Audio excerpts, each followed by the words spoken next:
Good afternoon. Good afternoon. Happy Tuesday. Um, y'all know who I am. I'm Dr. Maisha, and this is another live episode of the Black Mind Garden.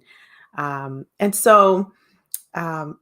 you all know, if you've been listening over the past few weeks, if you've been following over the past few weeks, you know that we have been talking about understanding our children's personalities through the lens of Myers-Briggs, the 16 personalities types. Hi, Dr. Sin. Um, we have been talking about, these lenses of, I like to call them the spectrum of between the two polarities. So we've got the introversion and extroversion. We did our first, the very first segment was just an overview. So if you haven't heard those previous segments, I encourage you to go back and listen to the previous episodes. And you can do that actually by going to the blackmindgarden.com. That's where the podcast is held. Or you can search the Black Mind Garden on your favorite podcast platform, Apple Podcasts, Spotify, and you'll see some of these previous episodes where we talk a little bit about the overview and what these various spectrums and or what I call polarities, what they mean. So we've talked about the overview. We talked about introversion versus extroversion. Last week we talked about the way that our children perceive the world. Are they sensors? Are they intuitors? Do they perceive the world by interacting and being out in the world, or do they perceive the world more internally, more intuitively? And so that the third polarity, or the third letter, if you've ever done Myers-Briggs, there's like 4 letters. And if you've ever done the Myers-Briggs, there's 16 versions of all between 4 of these letters. The third letter, or the third dichotomy, is the thinker or the feeler. Now, when we talk about the thinker or the feeler, most people um, have it that the thinker, makes decision making through thoughts, and the feeler is just around feelings, like they're all in their feelings. But this is not really the way that pans out. This particular dichotomy looks at how do we approach decision making. So if we're looking at it from ourselves, and I always say, you hear me say when I talk about the transformations or understanding our children, understanding the next generation, understanding our youth, I also always say we have to start by understanding ourselves.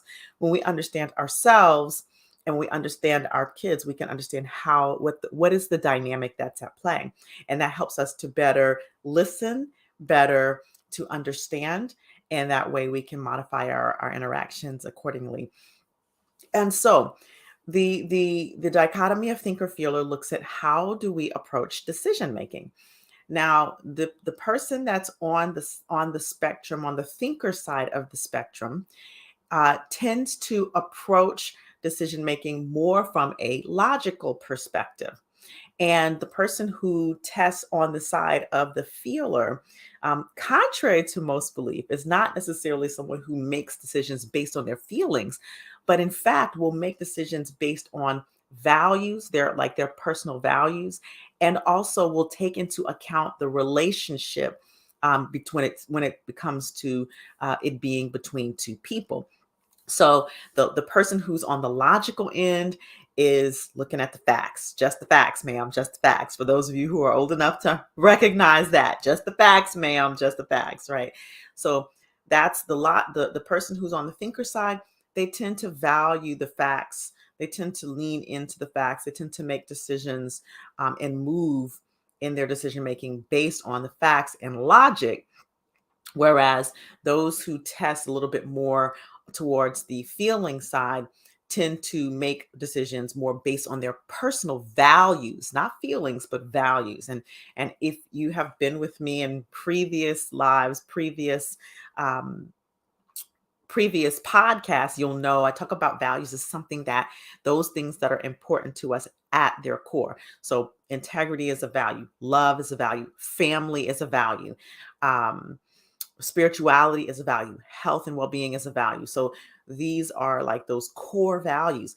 And people who test more on the feeling side will make decisions based on the values, and they'll also take into account the relationship at hand. What does this mean? What does this mean? Well, so if you look at how your child is developing, now you might already identify, you're like, oh, okay, I tend to be on this side or I tend to be on this side. What I'll say also, just to bring this in before I move to the next conversation, is that many times when we take these types of tests, when we look at our lives, we look at them in context. We may have a tendency toward one side or the other, and it may be different based on the context. So, while at work or in your business or in your career, you may be farther on the side of logic. Maybe when it comes to family, you may still have a tendency toward listening for the facts, and you may be a little bit more prone or susceptible to taking into account the relationship and how important is the relationship to you and what are the values at play. Whereas if if you test on the side of feelings, perhaps when you're with friends or family or in relationship, you're going to rely more heavily on the relationship and on personal values. But if you test a little bit more towards the middle, or maybe at work, or maybe in business, or maybe with clients, you are you have a tendency to be a little bit more balanced and listening for the facts and looking at the facts, but you still rely a little bit more, like personal relationship and values have a heavier weight than, say, the facts.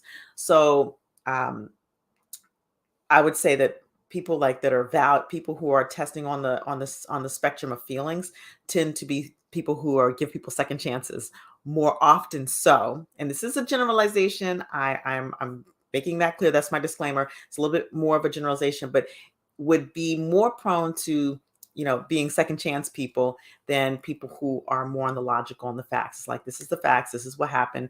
This was my boundary. We're done, right? Whereas people on the value side is like, oh well, yes, this is the facts, and this relationship is important to me, and this value is important to me, and so I'm more likely to lean into the second chance or sometimes third chance.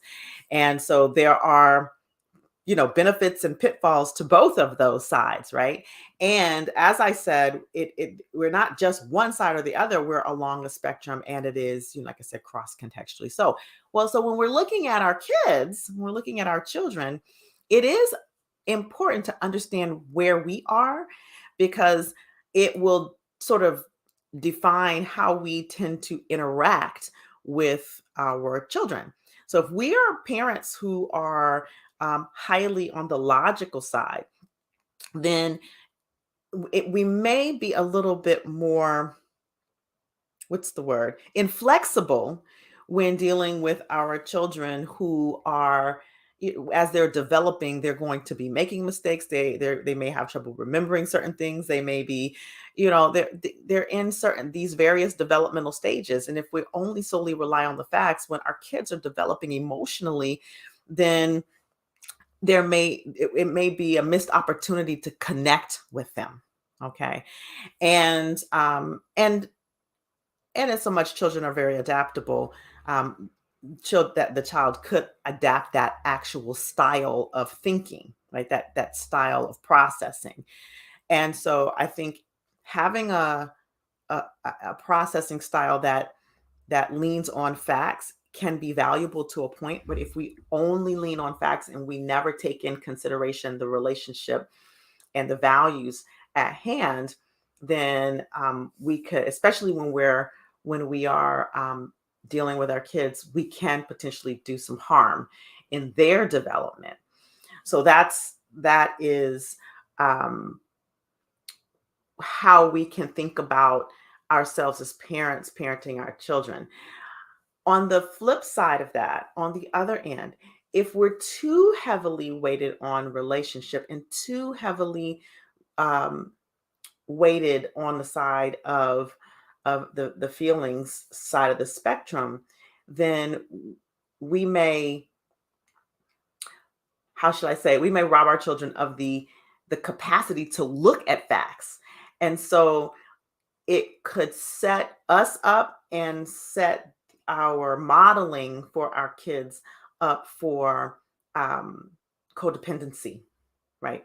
So and so when you look at values, and if, like, let's say for example, I'm gonna take for example the parents who are more feel on the feeling side of this spectrum, and whose family values are very high. The values for family, staying together, family, are very high, and maybe they haven't had the modeling of how to be a family and not be in the same relationship, right? Then what gets modeled is um, that despite facts, let's say one person is continually maybe harmful or abusive or pushing boundaries or um, to the other parent, that's all being modeled in the home. And if the person who's heavily weighted on feelings values the relationship and more than they value the facts, then they may find themselves on the receiving end of harm more often than not, and stay in relationships longer than harmful relationships longer than need be. And so when we model that, remember everything that we do in the rooms with our children and the lives of our children, they're soaking up and they're modeling. So it's a nonverbal conversation that we're having with them, even if we're not having a verbal conversation, or if we are having a verbal conversation and our verbal conversation does not match our lived experience conversation, then we're creating this sort of cognitive dissonance for them, right? And so we have to be mindful of where we are on that spectrum so that we can begin to do the work to unlearn some of those unconscious patterns, and value where we are on the spectrum. But just like I talked about in the introversion and extroversion episode, if a person's like far on the side of extroversion, and you find that your child is starting to develop that way, it may be useful to develop them to be a little bit more towards the center of the spectrum so that they have some flexibility of behavior. Similarly, if you have a child who's far on the side of logic and thought, or thinking rather, far on the side of logic and facts, and is not considering anything other than that, then it may be useful to kind of, you know, help them develop a capacity for being a little bit more towards the center. Similarly, if you have a child who is far exhibiting signs of being on this feeling side of the spectrum, where it's only about relationship, it's only about what's important to them in values, and not necessarily, especially when the facts are not in alignment with the relationship itself, then it may be useful to start to teach them how to come a little bit more to the center, right? So what we do is we observe. And I say this every episode. It's really about listening and observing. The more we listen, the more we observe our children, the more we can kind of see what their tendencies are. And if we're looking through this particular lens, now keep in mind, I'm talking about this, I'm monologuing. I'm talking about this in the context of one personality assessment, through the lens of one personality assessment. There are so many different lenses that you can look through. So I just want to kind of level set that as well.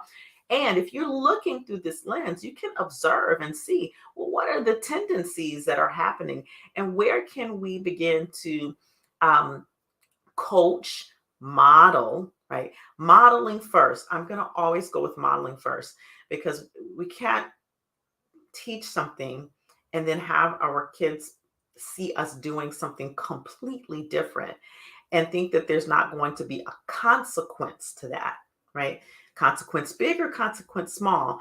When our children are watching, it's very important that we create first alignment with ourselves and our behavior and our beliefs and our actions and our speaking, our communication. And we're not going to be perfect, obviously, because guess what? This is life and we're having this human experience. And so this is where the practice comes in, right?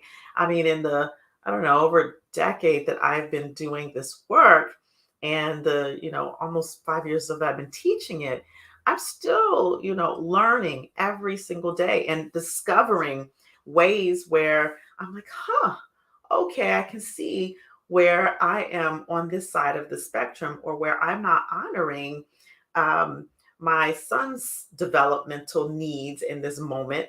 And how do I then like shift that and be flexible enough to acknowledge that for myself, acknowledge that with him, and then repair? That's very useful. And then repair and make a new commitment. So I'm what I'm saying is that we recognize where we are.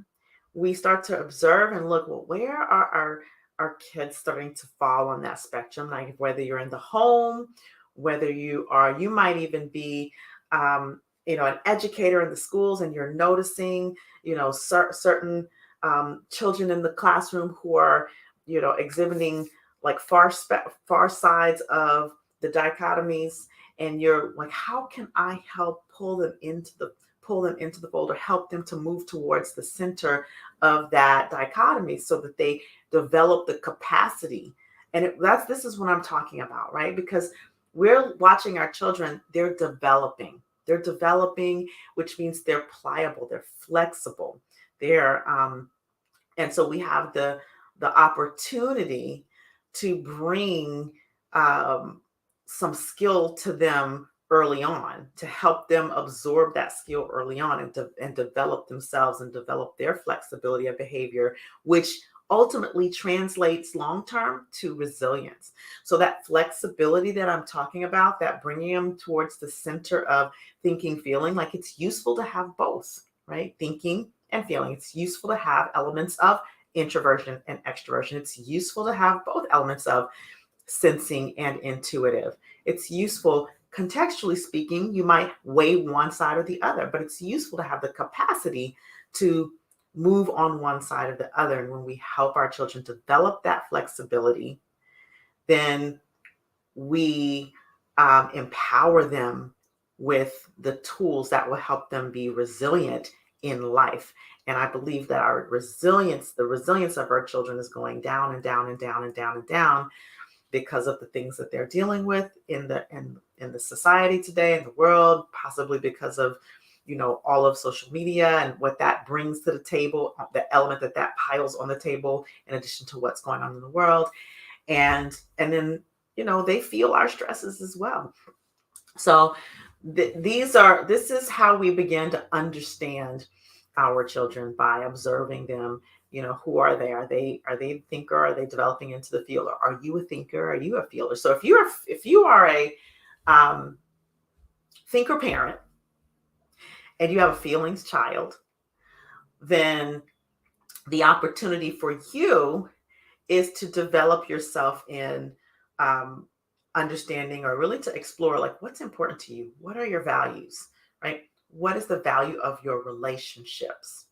And start to really uh, be intentional in your decision making in certain contexts, with considering the relationship and your values in your decision making. Now, there are certain aspects where that doesn't apply, but even in business, even in colleague relationships, this is valuable, right? If you are primarily a feeler and you have a thinker child, then there's an opportunity for you to begin to look more at the facts. Oh, let me backtrack. So you're a thinker parent with a feeler child, so you can start to jump over to that side, but also you can start to teach them how to examine the facts.